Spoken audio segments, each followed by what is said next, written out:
too, Jim, if you're down with it. We talked about this before. I've got a list of a couple of things we can hit on, but I would love to dive into payment packing. I don't think that our audience really appreciates how deep and that goes. Well, do you know the history of payment packing? Well, let's save that one for. Yeah, maybe we start with that. Since we're right here, we're talking about it. Okay, first of all, payment packing is not against the law. Well, should we go live? Yeah, I'll explain why. You still can't do it. But I'll explain why it's really not against the law. Yeah, I'm all ears on this because, I in a former life made a CRM tool, and we had a pencil product in there that allowed all sorts of things. Flag. Yeah. And we always said, hey, you're swimming in the deep end of the pool. If you're going to use this, be very careful. And that's what payment packing. So I set records in F&I. We were taught payment packing by General Motors. Define payment packing. Payment packing is when you put anything in the payment that you quote to the customer other than the rate itself. If you add product or if you add services or any additions to the contract when you quote a payment, mm-hmm. you must quote a payment without it. You must quote the customer a base payment at a base rate. Mm-hmm. Well, you have to disclose that those packages or warranties or whatever it is in there. No. You can't even do it if you say, well, this includes. No, you have to quote a base payment at a base rate, and then you can show them both payments at the same time. But you cannot quote a customer a payment even if you tell them it includes the products. You're into my high expertise now. F&I is what I do. And yep. Payment packing was invented by the State Attorney General of Washington, Christine Gregoire. And this was 1999. She made the term up. It's never been court tested. Everybody paid for it. All the universal underwriters and all the people she prosecuted just paid the fines and never went to court with it. So no court has ever ruled it to be illegal. Interesting. Isn't that cool? I mean, my family audits deals all the time just to make sure that, we were compliant with the law and what we were disclosing and contracting people on. And it's for that fear. They're going to get prosecuted for payment packing. So it was just her interpretation of the law, but it's never been court tested. Wow. You just sort of blown my mind already. I'm thinking of what are some of the things? What are some of the things that a dealership could do within a payment packing? Like I could tell the customer, Mr. Customer, your payment is $629.89. Now that includes the 5-year, 75,000-mile extended service contract. Payment packing. According to this attorney, or yes, yeah. So it's just according to the State Attorney General of State of Washington, and she actually formed a 20 group of other state attorney generals, and it went nationwide.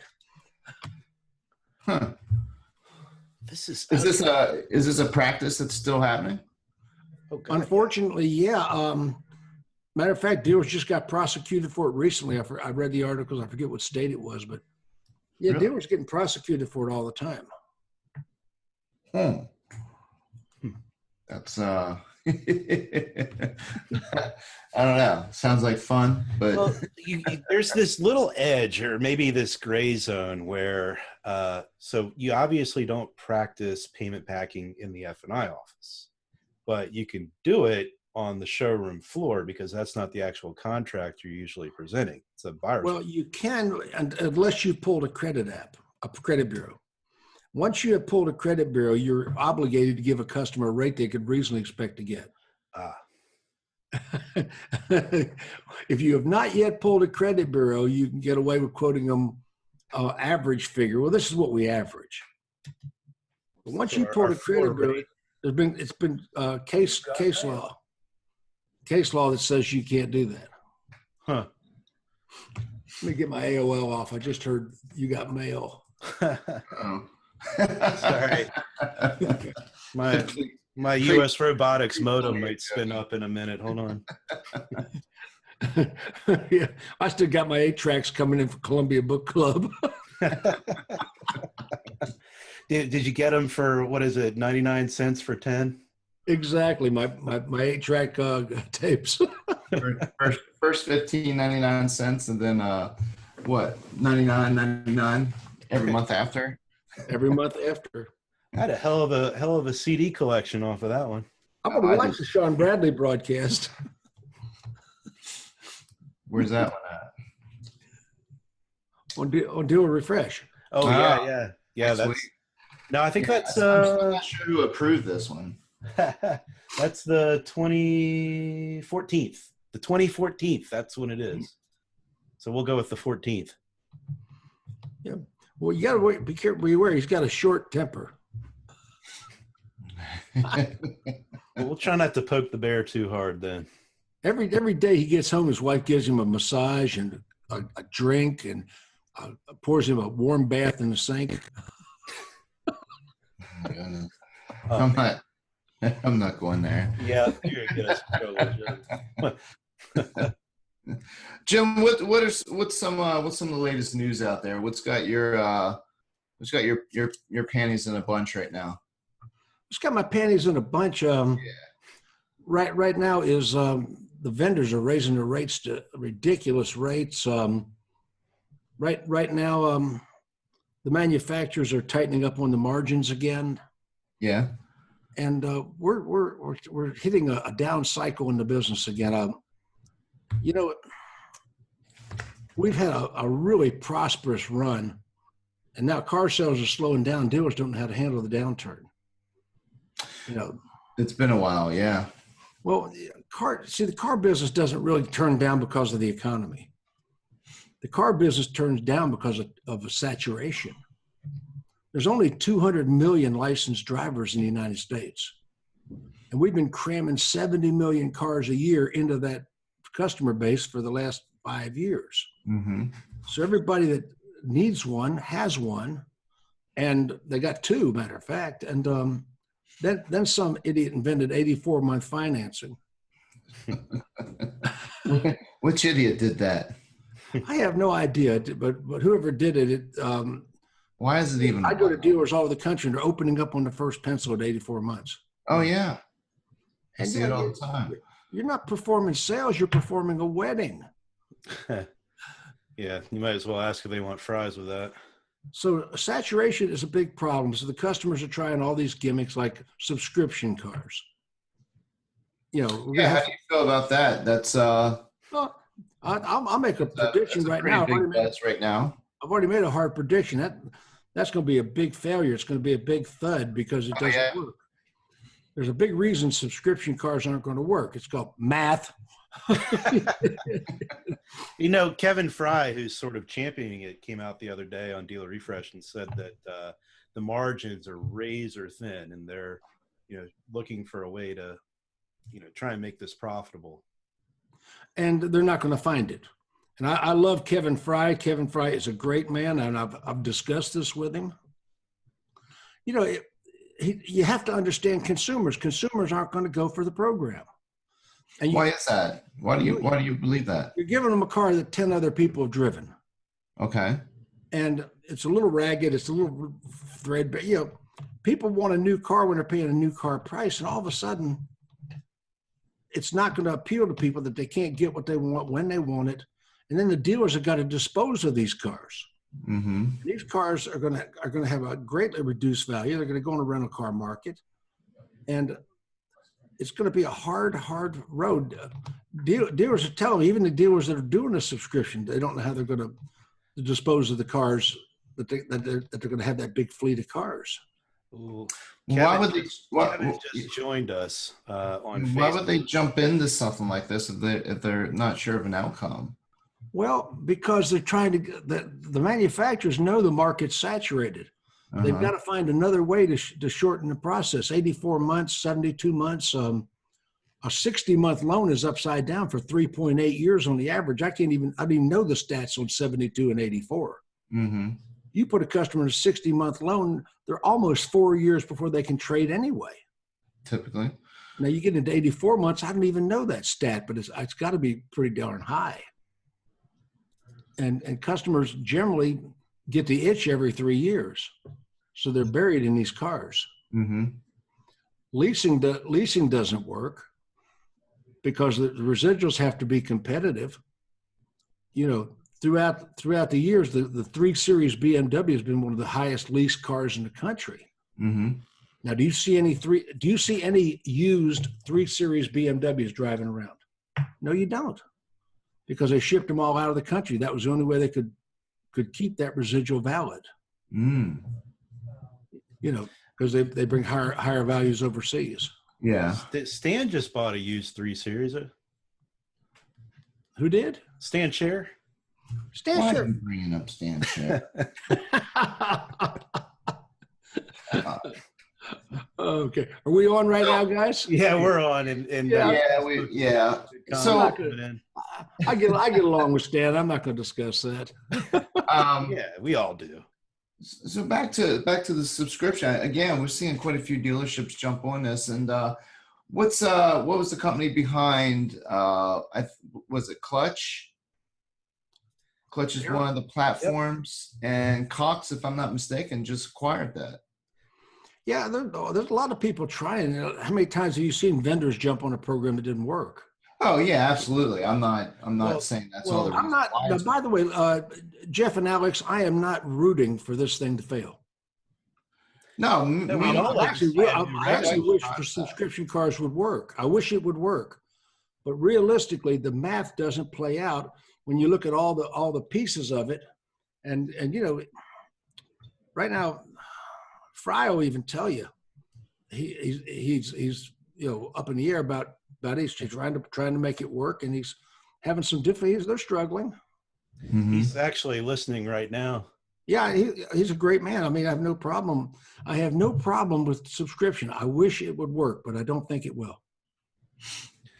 Yeah, we'd all love to see another revenue stream for dealers, no doubt.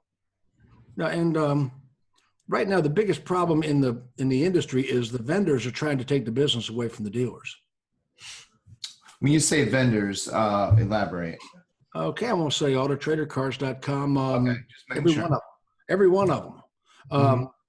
You know, even my friends at TrueCar. I mean, if we can, everybody's been trying to get a total transaction online, and you know, and everybody's scared to death of Carvana. So, if we ever get total transaction online, where the people do the F&I, the credit app, they buy the car totally online, and then all of a sudden, the vendors become the dealers, and the dealers become the warehouses. Does that make sense? Absolutely. Mm-hmm. Yeah, because they can sell the cars, collect the revenues, and the dealers would just be the delivery vehicle. So do you find that maybe this the subscription model is happening because it's another way for dealerships to try and figure out a way to prevent manufacturers from getting into the game and going direct to dealerships? I mean, we're already see how the manufacturers are the ones that pretty much started this whole subscription base.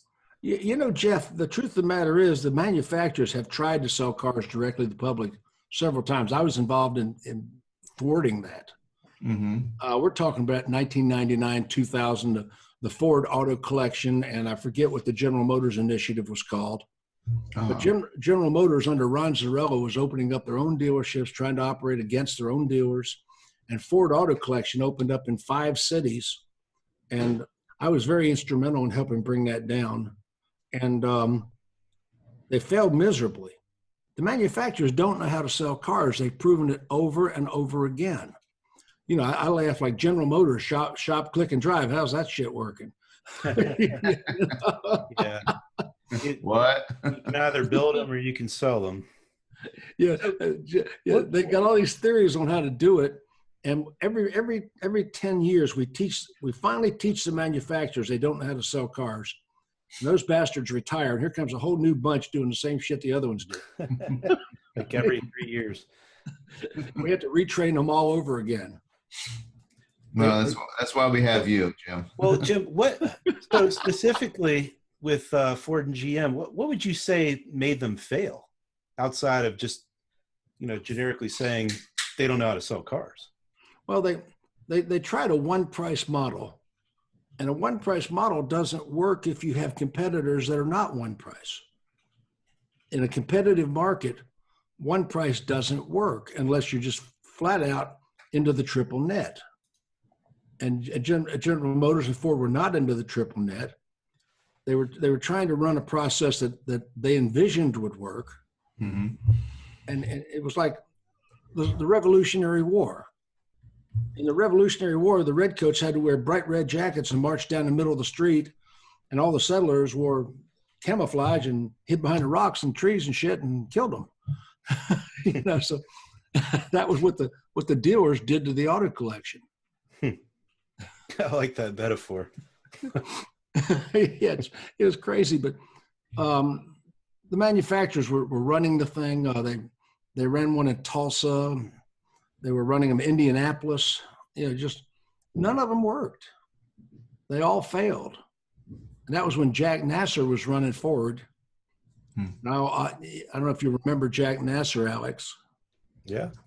Yeah, I said that he looked like Joe Pesci impersonating Crocodile Dundee. He had an Australian accent. Well, that's a mental image for you. You funny stuff. I've been doing this 42 years. I've seen a lot of transition in this business. Yes, you have. What was it like 42 years ago in the F&I office? Well, I wasn't in F&I 42 years ago as a salesman. All right. Well, how about 39 years ago? Okay, I got into F&I in 1982. And I pretty well ran the dealership. That was Banner Ford in Decatur, Georgia. Brad Greer is still alive. He's the dealer. I have lunch with him and Randy Cameron and the guys every once in a while. We talk about the old days. And I pretty well ran the dealership from the F&I office. The sales process that I dictated, it was different.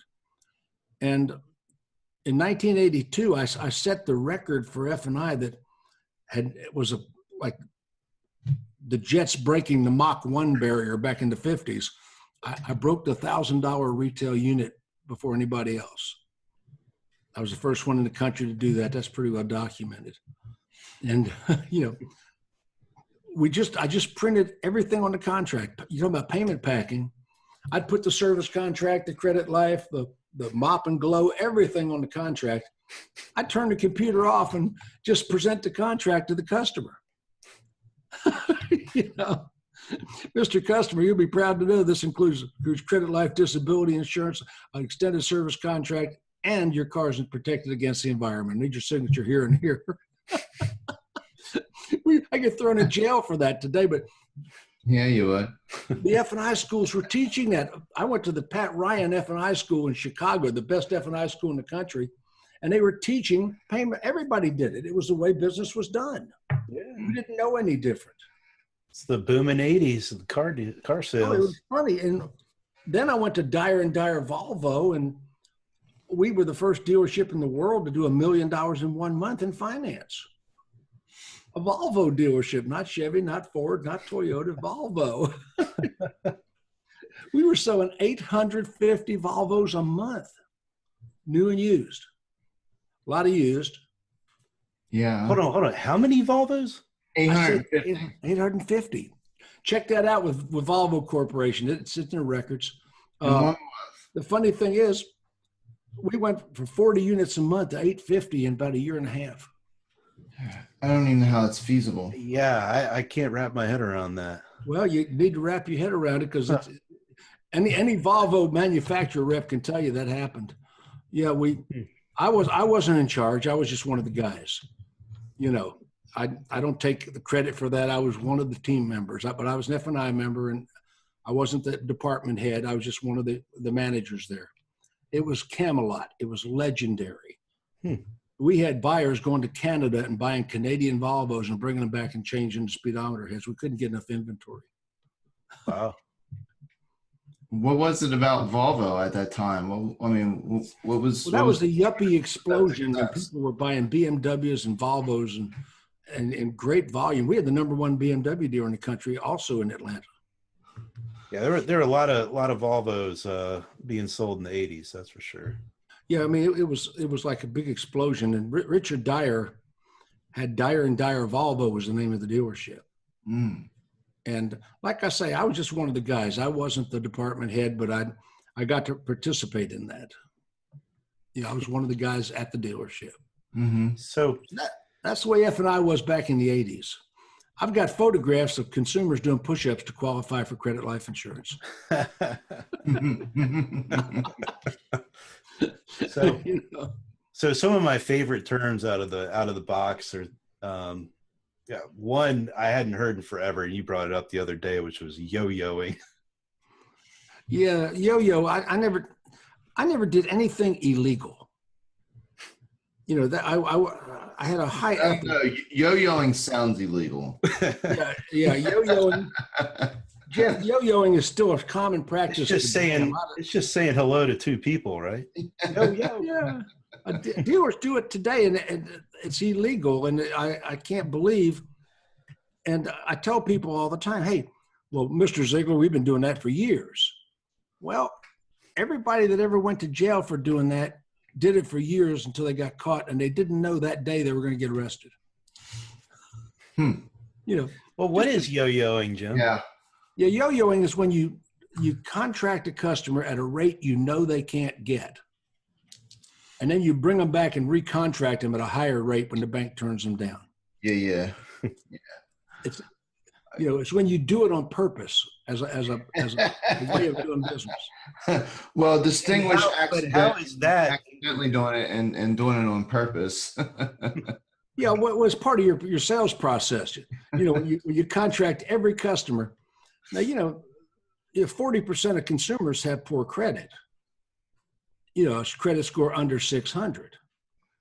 And, you know, taking advantage of these people, the banks take advantage of them. You know, Santander is obscene. You know, the rates they're charging these people. But, you know, people with bad credit can get financed. Yeah. Well, we used to call them on 12 contracts at the same time. You just get one hung. You're good. Boy, well, while we're talking about other illegal things, yeah. You know, what's amazing was people. They used to be humble. You know, people with bad credit. We used to call them names like Bogues, Drex, Roaches, credit criminals. We don't do that anymore. Credit challenged, equity impaired. Oh, sounds so polite. Credit challenged, and I'll get them in there and I'll say, now look, pal, I appreciate you got yourself in a problem, and I'm gonna try to get you some help. I'm gonna try to get you financed, but lose that attitude. I personally didn't buy that shit you didn't pay for. It wasn't me. Yeah, I don't know. I still hear some of those terms being thrown around from time to time, Jim.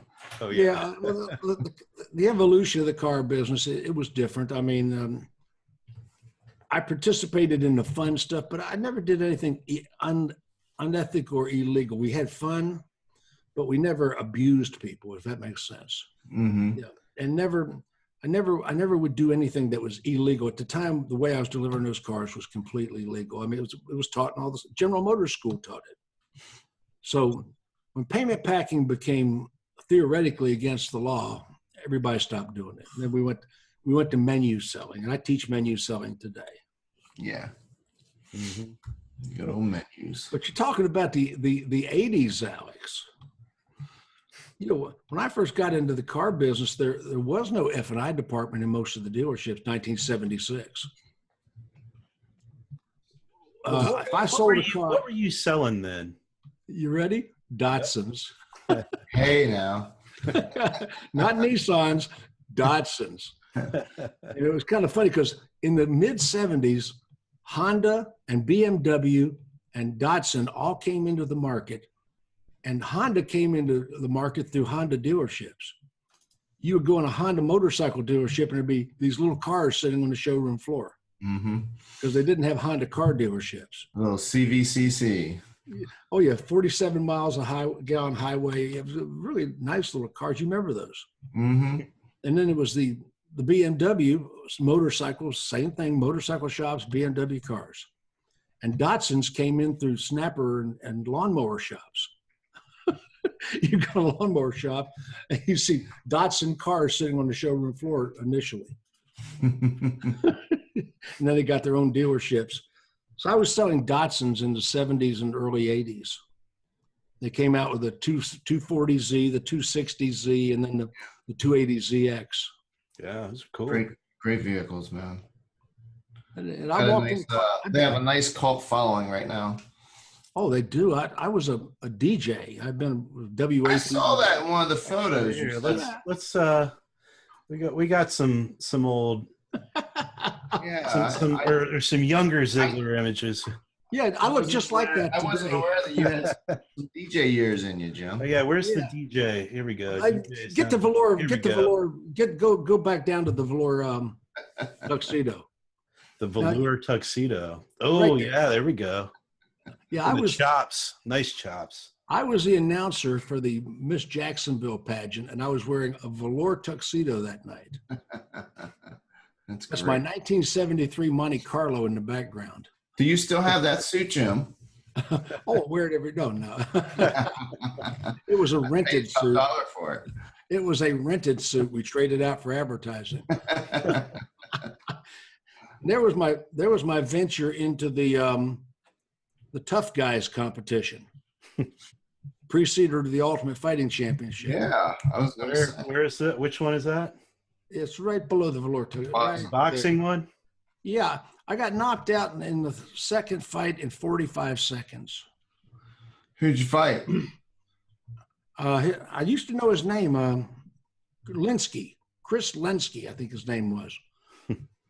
I showed up in the Adidas bathing suit the salesman bought for me at the dealership. He showed up in Everlast boxing trunks. Yeah, I wasn't aware of the DJ years, and definitely wasn't aware of the Ultimate Fighter. Go down to the WAPE there, Alex.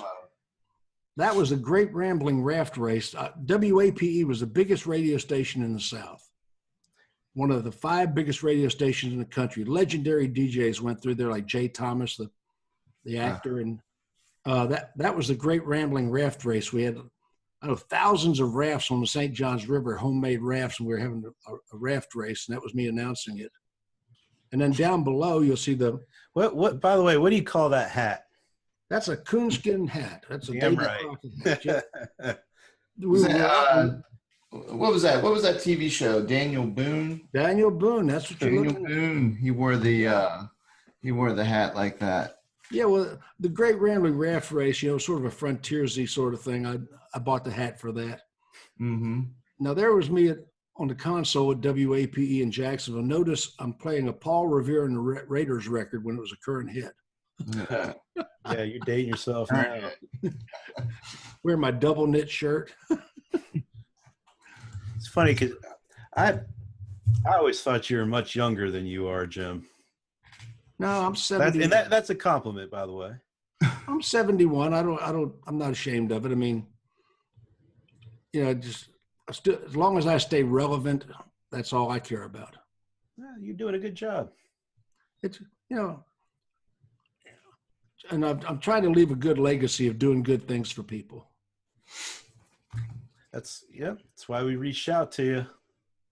Yeah. I'm in the legacy years of this thing. I could have retired years ago.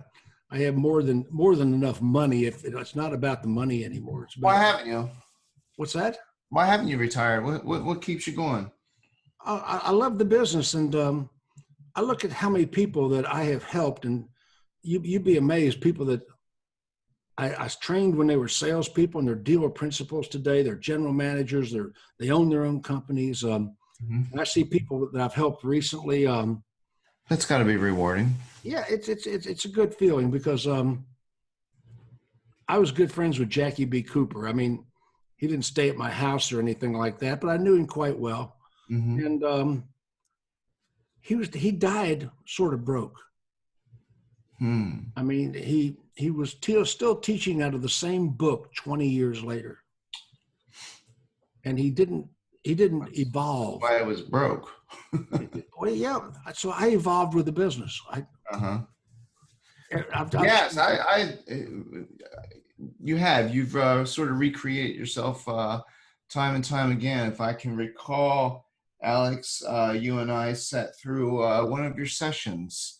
I believe it was a digital dealer session, and we sat there and we were sitting through your session, and you were at that point you were sort of cutting edge. You were embracing mobile, as in video. You were really embracing video, and you were embracing social media at the time. It was amazing. Talked about adult friend finder. You knew that's where he was going. Just one of the most memorable moments in my life was sitting at Digital Dealer, sitting through Jim's session. And Jim has this whole screen of all the different social media sites that he likes to participate in. No, I didn't. And he recommended others to participate in. And I nudge Alex, and I'm like, dude has adult friend finder up there. I don't think I've ever laughed so hard at a cop.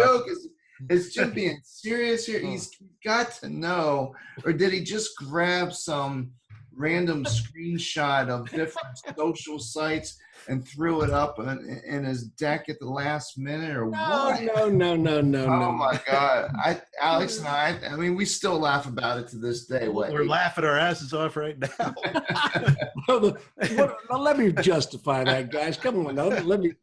What I did was I was talking about the rankings as far as membership. And Adult Friend Finder as a social community was in the top 10 at that time. Okay. I mean, and I was, and Roscoe jumped my ass about it. He said, "You had an Adult Friend Finder in your bid." I said, "Yeah." I said, "This year is the first year that Facebook surpassed porno as the #1 activity online." I said, Facebook actually overtook porno as the #1 thing people do online. I said, but not at my house, but still. At your house is Adult Friend Finder. And Adult Friend Finder was like 430 million people. It was a big number. And it deserved to be on the screen. That was great. I seem to recall something about dealers. You need to be doing these. Yeah, I sort of feel guilty though. I think I sent out a tweet about that at the moment. So maybe that's how that also got out there. It was funny. Roscoe went off on that. He had a ball. Who hasn't Roscoe went off on? Well, it was amazing. It's almost sad to see that he left the industry. We don't have that person to bust on, and we don't have before when he was out there, you sort of had to look over your back, keep yourself on your toes and stuff, because you didn't know where he was going to pop up and say something. I know Alex and I both, we were at one point banned from all digital dealer conferences. Thanks to Alex. And yeah, I even tried to get into one of the local digital dealer conferences that was in my backyard, and that was years after. He didn't forget it, man. He's like, "What are you doing here, Jeff? You're not allowed in here." I'm like, "Man, I had like invited 8 dealerships to show up. Like I brought business." I was there the day he had Jared Hamilton escorted off the property. Kevin Fry just posted that today is Mike Roscoe's birthday. Oh Lord. Happy birthday, Roscoe. Yeah, happy birthday. Oh my God. Well, one of the digital Larry dealers, Bruce too. In 2003, I stood on the stage at Digital Dealer, and I had like 400 people in the audience, and I held up a flip camera. Remember flip cameras? Oh yeah. Yeah. And I said, Absolutely. does anybody know what this is? And Yeah. nobody in the audience could identify it. Yeah, I had quite a few of them. Matter of fact, I was moving one out of my cabinet the other day. I was looking at it. I've got one. I have one of these. And I videoed somebody in the front row. I went back up to the podium, stuck it in my laptop, downloaded it, emailed it to myself. And I said, this is how you can email video to a customer. Yeah. And I was pioneering, and I had just found out about the flip phone a month before at the National Speakers Convention. Oh, wow. A guy named Terry Brock had taught me about the flip phone. I went out and bought one, and a month later, I'm teaching it at Digital Dealer. A flip camera. Yeah, yeah. And then I saw Elise Kephart, and I brought her out and introduced her to the industry. I think her dealer's still cursing at me because she left him. Well, she went back and left again, as far as I know. Who knows? Yeah, she's still in business, teaching video response, which I'm a huge believer in that. Yeah, we've got quite a few. There's a few companies out there now that sort of cater around that as well. I know Authentic, walk around video being one. I think AutoZone Video is another that has a feature. Co-video. And there's a couple CRMs have video integrated into the CRM as well. There's some technology coming out right now that was shown to me here a couple of weeks ago where they're going to put live video on the dealer's website instead of chat. Yeah, I mean that's definitely doable. I don't know. How do you feel about that, Jim? I mean, it's always easy to sort of be in the cutting edge and find some different services out there that are being touted through other verticals and such. And I know video's been around for a long time. Obviously, you and I talked about it, Alex. All three of us were talking about it years ago. Jim, you were teaching dealerships how to utilize video. Nope.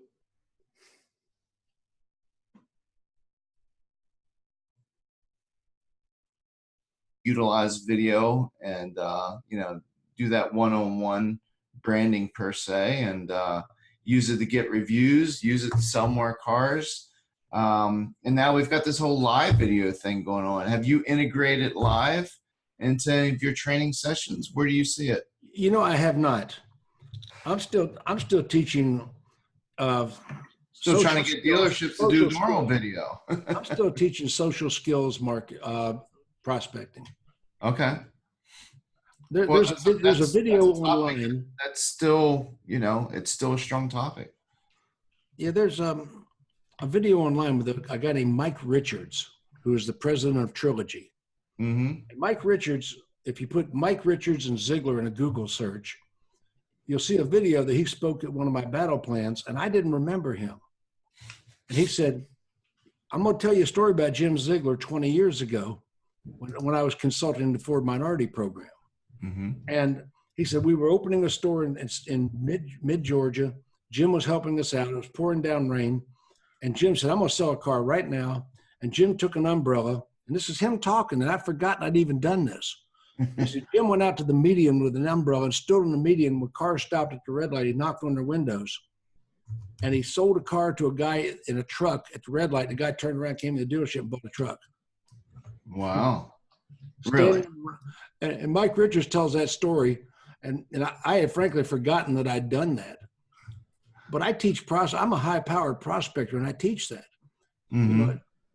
I could go out of any dealership in the country at 8 o'clock in the morning and bring back, if long as not a Sunday or a holiday or good weather, I'll sell a car before the sun sets to a stranger I met. Any market in the country. And I teach people how to do that. That's one of the things I still teach. Well, it's hard to teach personality. You've got the personality for that, Jim. So how do you teach personality?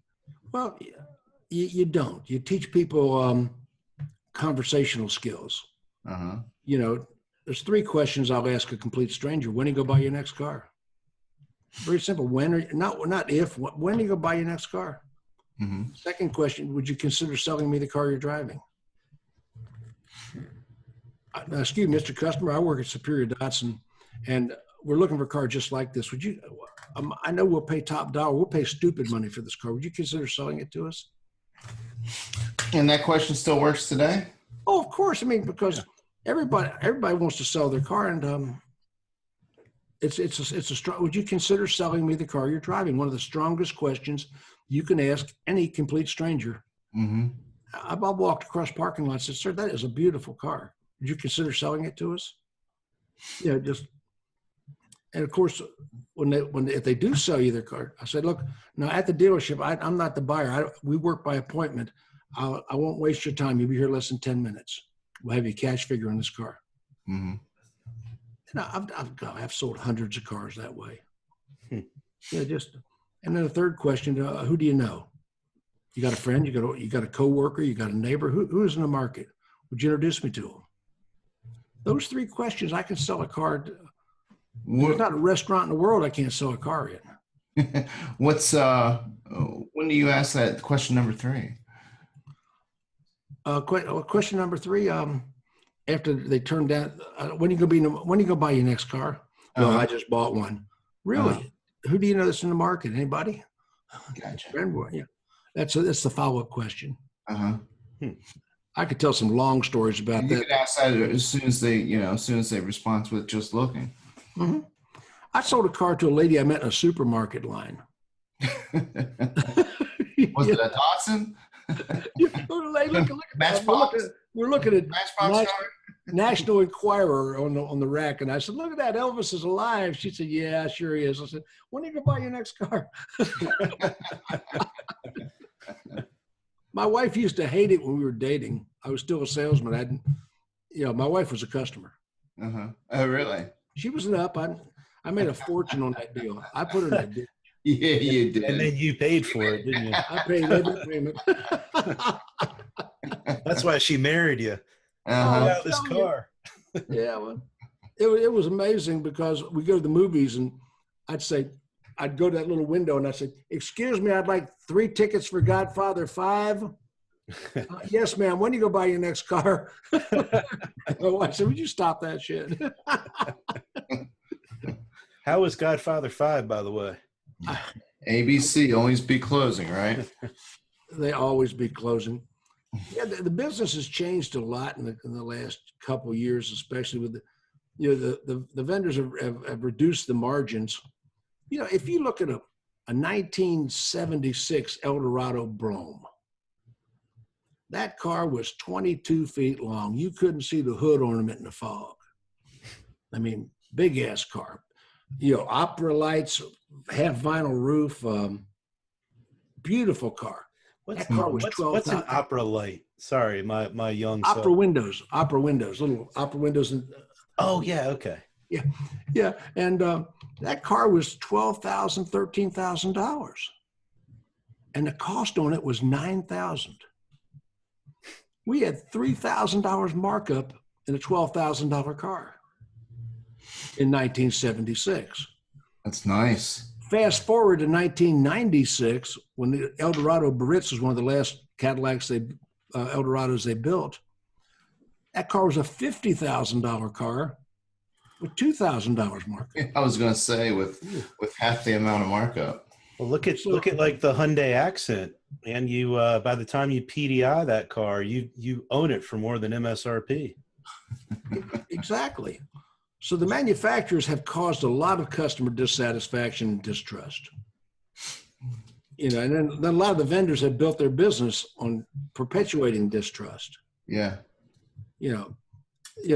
Started out with Carfax. Carfax was the original trash the dealers. The people were buying a car, they're all smiles, and then the little fox jumps up and rats their ass out.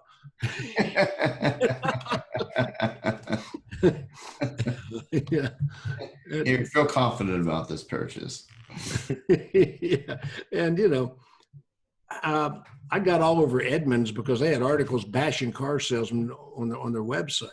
Oh, yeah. They probably still have, there's 2 or 3 traditional ones that's been out there for years and years. They've modified them. I went out and met with them here about 2 years ago, and we talked about all that, and Avi Steinlauf and some of the people, we talked about it. And I made peace with them, stopped talking bad about them, and they modified the articles. Huh. They're still out there, but they're not what they were. I mean, the articles they wrote couldn't possibly have been true. Those articles. Yeah, No. How many people would find that many traditional stereotypes in one dealership? The guy with the green teeth drinking on the job. What are some other changes that you've seen just in the past 5 years, Jim? In the past 5 years, the vendors are more taking control of the profits. Mm-hmm. You know, the vendors are taking control of the profits. They're getting into the trade values now, which was the dealer's last profit and F&I, you know. Again, when you say vendors, you're referring to such as your auto traders, your car gurus, those particular vendors. All of them, all the lead providers. Well, we've seen a huge decline in lead providers, especially from your traditional new car lead providers. Not so much your marketing or your listing sites out there, such as a marketplace, such as Cars Auto Trade, and of course, a lot of those they also still have their new car lead program, but we've seen a huge consolidation of your typical new car lead generators out there. We have definitely seen that, because you know leads have a known value of 3% to 18%. Mm-hmm. A known predictable value of closing. You know, if you look at that Glenn Ross when Alec Mm-hmm. Baldwin did the speech about the leads are bad. Well, Yeah. Actually, there are bad leads in the car business, and the vendors that are selling them to you know the good ones and the bad ones. You know, did the people just sign a contest lead to win a car, or did they actually fill out a form to buy a car? Yeah. So the leads have a known value, and they broker them through Detroit Trading Company. Yeah, that was one you don't hear. Are they still around? Yeah. I don't hear much out of them anymore. You don't hear much, but they're still out there in the background. Yes. Okay. So man, speaking of background stuff, God, the fire hose has been turned on, and finding out about that, thankfully Jeffrey Tognetti brought some things to our attention on the forums a while ago, and continue to dive into that world. Whoa. But, last week we had someone on who was saying that she had found 49 tracking scripts on one of her dealer's websites. I got 79 on one of mine. I knew you could top it. I can't top it. There's a dealer in Detroit, Chrysler dealer, 79. 79 no, wait, not tracking sites. Back it off. We found 79 exports. Inventory exports. Yeah, data exports. And some of the data exports were vendors he had done business with for event sales 2 years ago. Uh-huh. They're still extracting data. Well, are they extracting it, or is he using a service that sends the inventory? And for example, we use HomeNet. And anytime we need a data feed, an inventory feed, I call up HomeNet and I go, okay, we need our inventory sent to this company. This wasn't quite. And we're sending the inventory. And unless you do a monthly audit of that inventory feed, a lot of times you forget to turn those feeds off. And you go there a year later, you see that you're sending your inventory out to 20, 30 different companies out there that either you forgot about or somehow were signed up for and didn't realize it. Oh, yeah. I mean, these people legitimately one time had access to the data, but actually had no longer a need for it, and the dealers hadn't canceled it. Mm-hmm. It's pretty much what you're saying. Exactly. Yeah. Yes. But see, now syndication, I'm a strong believer in don't syndicate your vehicles. Uh-huh. Yeah, that was a huge topic that we had many discussions over with years ago. Well, syndication, there's a whole bunch of little what I call pirate websites out there, and they work for the big vendors, and they gather leads, and they resell the leads to the bigger vendors. But some of these pirate websites are also affiliated with a used car lot or another dealer. And we have submitted leads that came back from a lead provider that I'm not going to say which one, but one of the main lead providers, but also went to another lot. And I've had dealers use their cell phone. What do you mean another lot? Okay, they sold the same lead to multiple dealers. Yes, they send the same lead to multiple dealers. And you thought, and you didn't send that lead to multiple dealers. Your vendor did. Does that make sense? Yeah, and what happens is I've had dealers put the serial numbers of their cars into Google. Put your serial number into Google and see how many sites that car is on. Take a car, take one of your oldest advertised units. Yeah. Put the serial number and then submit a lead to that lead, and do it on your cell phone, where it doesn't answer your dealership, and see who calls you back. Yeah. And, on occasion, these dealers are getting calls from other lots on their unit, and they're saying, "Well, that car's been sold, but we have similar units." Yeah, dealers' inventory is incredibly valuable to a lot of these third-party listing sites. Bait and switch. Well, yeah, I mean, hey, I've been guilty of that. Years ago, I would lock. I feel bad for saying this, but it was a smaller dealership, and our new car inventory wasn't always where we needed it to be in order to hit our numbers. Not so much our fault as much as it was the manufacturer's fault. But we didn't have the volume.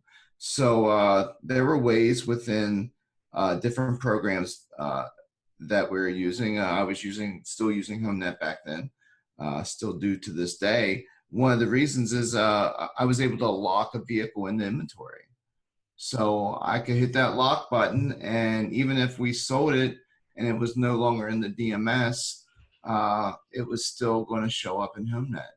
Therefore, it was going to be fed out to, our website, autotradercars.com, etc. And now I did put a disclosure in there in the comments section that said, this vehicle this particular vehicle may not be actually at the dealership, or maybe it has been sold. Please contact us, for up-to-date information. We wonder why over 76% of calls into dealerships are to ask if the car is still there. We've I said, we can blame Cobalt back in the day for the whole internet price.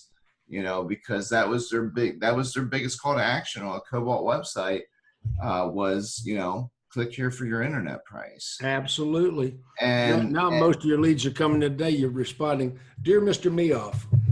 Yeah. Exactly. So, but yeah, that was their call to action was, get internet price. And, and back then, Cobalt probably had, my Cobalt report seemed to be the call to action was viewing the map page. Well, yeah, that was the most important call to action. Still is. They were converting people there across all the listing sites, because if someone looked at the map, they looked at the map because they're coming in to make a car purchase. Cobalt had the best parties every time. They were never coming in for service. Yeah, map view equated to one sale. Yeah, that's right. Sometimes two. Yes. Well. Now, 2 sales per map view. Cobalt had the best parties at NADA, though. They had some kick-ass parties. Yeah, we've got a great question from Rick Buffkin. Imagine that. He asked a great question. Who did? Rick Buffkin. Rick. Okay. Rick's got a way of viewing things that's a little different than the rest of us. So he always brings this really cool perspective. I'd say he does, yes. That helps bring a lot more color to things. And he would ask you a question. Jim, have you noticed that sales reps in today's times are not not as money motivated as they once were? Any advice on how to motivate them? How do you motivate salespeople today? You know, we're dealing with people today that, and I'm not going to pick on the millennials. Yes, I am. But the millennial mindset is a little different than the Generation X mindset or the boomer mindset. You know, quality of life is a better, you know, they'll leave you for a warehouse job over the hours. And one of the things I use to motivate salespeople is reducing the hours. Mm-hmm. The number one reason salesmen leave a dealership is not money, it's spouse pressure. Their wife or their husband's on their ass about their hours, you know, their family. So I put together schedules where they were working a true 5-day week and they had one weekend a month off from Friday noon till Monday noon. Scheduling is the biggest way to keep millennials. You know, they're not money motivated. You can motivate them with units and bonuses, but commission on gross is not part of their makeup. And no, it's not. I'm a gross guy. I mean, in several ways, but profitability has always been something. I always said full profit all the time, but now we have to change that mindset because the market won't stand it. The margins won't stand it. And I've had to revise my selling system dramatically because of the market shift. Mm-hmm. The paradigm shifted, and, you know, all of a sudden you're on shaky ground. You know, to get volume today, you have to have a sales force that's responsive. You have to have management that's hyper aware, and awareness of management That's is a good phrase today than anything. I teach managers to be aware of every deal in progress in real time, because I go in dealerships today, and I've been in 1,000 showrooms, and 49 states. I haven't made it to Alaska yet, but I've caught up in all the other states. And when I walk into a dealership, all the managers got their head down looking at their screens. They're not looking at their business. They're not managing by walking around. Yeah, too many desk monkeys, not enough managers. Right. Manage by walking around. Hyper awareness of your business. I want to know the details of every deal in progress in real time. And the CRM rules. I created a statement that's going around the industry called Marry Your CRM. I created that, and a lot of people are repeating it. Marry your CRM. Every dealership in the last couple of years that I brought to big numbers, we did it by embracing everything the CRM does. And if the CRM does something that you don't want your dealership to do, have them program it out, have them lock it out. I only want my people looking at things we're going to use. Hey, as a CRM guy, I love this. Yeah, well, we're locking out anything you're not going to use. I mean, because the problem with CRMs today, and I think my friends at DealerSock are experiencing it, you don't program what you think works. You program the culture of your dealership. You stop trying to recreate what we do. We're going to do what we do. You know, create a CRM for what we do, not for what you think we should do. And programmers are trying to change the culture of the dealership when nobody asked them to. Mm-hmm. Well, a lot of it's, you know, I think this is just my theory, and it does come from some experience here, but I think that the developers don't try to walk in the dealer's shoes. They do walk in the customer's shoes, and they do develop some strong opinions from that perspective. And you're absolutely right. They should be walking in the dealer's shoes. Well, when you talk about customers are the dealer's customers, and dealers are their customers. Oh, yeah. You know, it's something we have to think about. But going back to the original premise, CRM rules. If I got a salesman, that's old Joe. Old Joe can't use the CRM. Old Joe can't stay here. When I went into Motorworks in Barrington, Illinois, a couple of years back, it's one of the biggest import dealers in the country. They sell 500 high-end cars a month out of one showroom. They've got Mercedes, they got Porsche, they got BMW, they got all the top makes. Motor Works in Barrington, Illinois, just outside of Chicago. I did not increase their volume. The one thing I did increase was their profitability. And what we only changes we made is we did process. And the other change was we embraced the CRM and nobody was exempt from the CRM. We totally modified their use of the CRM. And that was, we took them up over, and they were already a very profitable dealership. I mean, I can't take credit for, they were doing $4,500 a unit or so. Mm-hmm. The one thing we did do was increase them over $1.5 million just by getting the CRM where everybody used it with no exceptions, no sacred cows, no salesman above it, no manager above it. Everything in the CRM we used. And I can't tell you enough war stories about how many dealerships that we increased their profitability incredibly by using the CRM totally. Yeah, I buy it. Using the CRM totally, and you're saying block out the things that aren't being used. Well, I'll tell you, the CRM companies which basically means you're going to use 8% of the CRM. Well, that's my point. I mean, you know, a lot of times dealerships, not just dealerships, and not just in our vertical, but across all verticals, you know, you have a robust piece of software, and you know, maybe 10 to 12% of it actually gets used. Well, you have to determine what parts of it you want to use. Mm-hmm. This is a management decision. It's certainly not a salesperson's decision. Yeah. Yeah. It also requires the dealer to better understand and appreciate what a CRM is used for. Typically, the way CRMs are purchased is on a spreadsheet that somebody's concocted at the dealership that's just feature. And you just go in and say, this CRM has this feature, and this one doesn't, but it has this feature, this feature, and make a decision off of that. You know, maybe we should be educating people as to how they should be buying a CRM. It's not a feature checklist. You know, customers don't walk in and just go, oh, this car has this feature, you know, so I'm going to buy it. That is a lot more in a car buying decision. Same with CRM. Well, the thing about a CRM is when you're buying a CRM, you have to look at several things. You know, what it does. I mean, you got VIN Solutions, Dealer Sockets, you've got eLead. You know, there's a number of the top players, but even the best top player, how often does that system crash? How good is the support? They're all mostly on par there. Mm-hmm. Well, support's different. Support is greatly different from one to another. You know, is support? Yes or no? I think you know, they're all equally competent to incompetent. It's just the person that you get assigned to. Yeah, you may be right there. You may be right. Yeah, you might have to work around a few different support people at one vendor to land on one that jives with you better.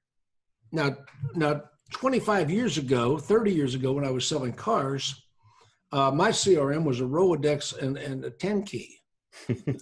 It wasn't the pink sheets in the file drawer. Oh, I had the flip cards too. Remember the flip cards? Oh yeah. Mm-hmm. You wrote everything on a flip card and put it in a book, and you could look at your cards every day. I had flip cards. I had a Rolodex. I had an A through Z Rolodex and a January through December Rolodex, 2 Rolodexes. And January through December was birthdays, anniversaries, kid graduated from school, whatever. That was your CRM? That was my CRM. That's all we had. You know? Mine was the big, we always called them customer cards, but it was your big 5x7. And, I remember them. Yeah, I don't know, they actually print them off from the DMS. They would come in the deal jacket. You take that out, fill in the blanks with some of the information, and mine was I had markers, and mine was all color coordinated by which vehicle they purchased and what year their birthday was, and all this stuff. Hey, real quick, Kevin Fry brought up something because we were touching on why dealerships go through a lot of salespeople. And one of the things he brought up, and of course it's a topic of conversation, just as a lot of sales reps, dealerships lose a lot of sales reps because we keep changing the pay plans. The last couple of jobs I had in the car dealership, I left because of pay plan. Yeah, and we have to be honest about that. We can hold a carrot out in front of salespeople, but the problem is once they reach it, then we want to put it out further. Yeah, and then we blame them for beating the pay plan.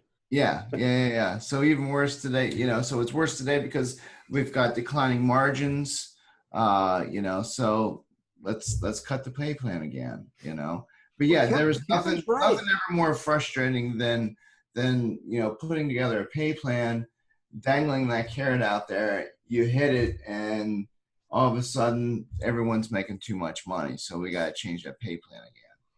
Oh, I'll tell you, I outdistanced my pay plan 3 times. And I had a deal tell me, well, the previous manager only made $120,000. I said, yeah, but I was on the same percentages as he was. Yeah. So I made like 200 grand that year, close to 200 grand. And they wanted to cut me back to 120. Yeah. Because you're making more than the manager. That wasn't going to happen. Hey, if I was a manager, I'd want all my salespeople making more money than me. Mm-hmm. I had a general manager tell me one time, Jim, you made more money than me. I said, I'll tell you what, let's switch jobs. I'll go on your pay plan and still make more money than you. Oh, that's awesome. No, but that's definitely, I'm glad Kevin brought that up. That's always a pain point in our industry is changing The main point of turnover, Jeff, is the fact that it's a difficult job and most people don't think so. True. Yeah. When I got in the car business, I thought any idiot can sell cars. And then you found out you don't have to be educated, but you have to be intelligent. Yes. You have to be able to think on your feet. You have to learn a lot of different variables. You have to have 2 trains of thought going at the same time. And I had been in the radio business and I had been a radio executive. I had gone into sales and I was doing quite well in radio, and I got divorced and I became a hippie for a while. Do we have any photos of the hippie years? Actually, we do. I couldn't find it. It was a few weeks ago. Yeah, the one with the long beard. Yeah. You're in California then, right? I went out to California on a motorcycle for a year after I got divorced. And then I left the radio business, and I sort of blamed the radio business for my divorce. And when I got back, I walked into a car dealership and said, I'd like to be a car salesman. Now, we're talking the mid-70s now. And I just planned to do it so I could get a good job. Mm-hmm. In the third month in the business, I made $4,500. I had never made $4,500 in 1976 in a month as a radio executive at a really respectable job. Mm-hmm. And that's when I realized, hey, this might be the good job. Yeah, no one gets into car sales because, they plan on making it a lifelong career. It's always a stepping stone. The ones who do make it a career crush it. Yeah.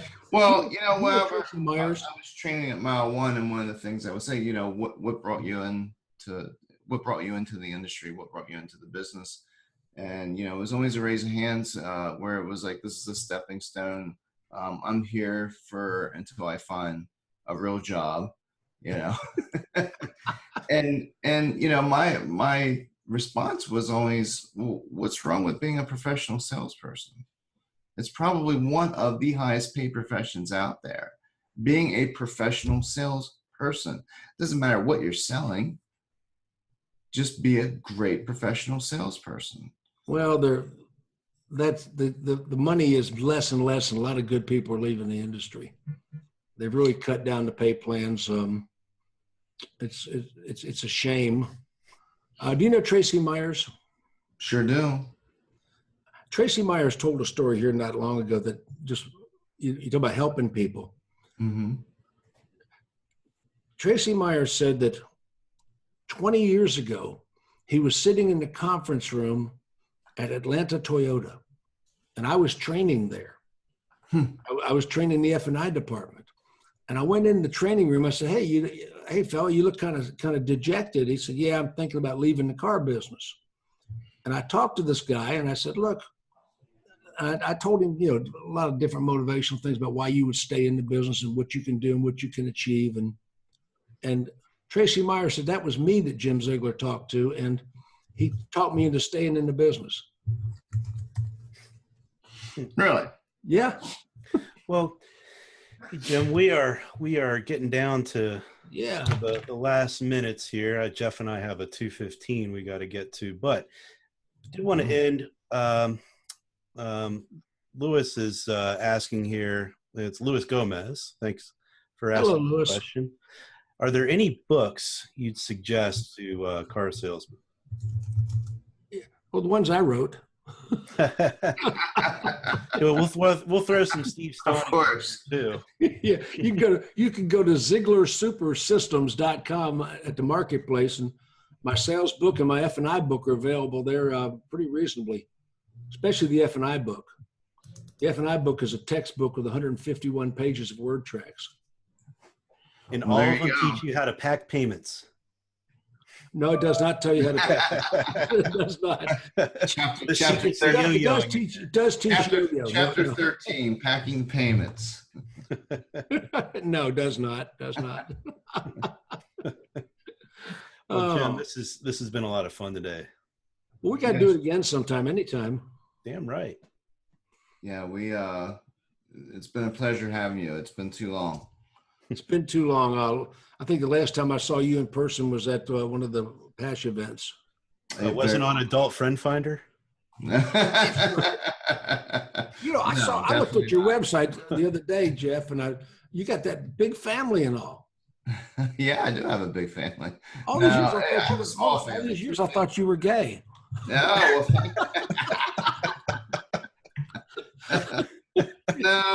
No, that's only whenever I hang around Alex. He tries to get me to come over to the other side, and I keep telling him, no, Alex, it's not going to happen. Well, with your hair, we know who plays what in this relationship. Yeah. Oh, God, love you guys. I really appreciate you having me. Love you too, man. All right, man. Well, we'll be here next Friday, of course. Jim, again, as always, thank you so much. And we'll talk soon, I'm sure. We'll get you back on here in the next couple months. And yeah, sounds great. So thanks, everyone, for joining us. We'll see you next week. Okay. Bye.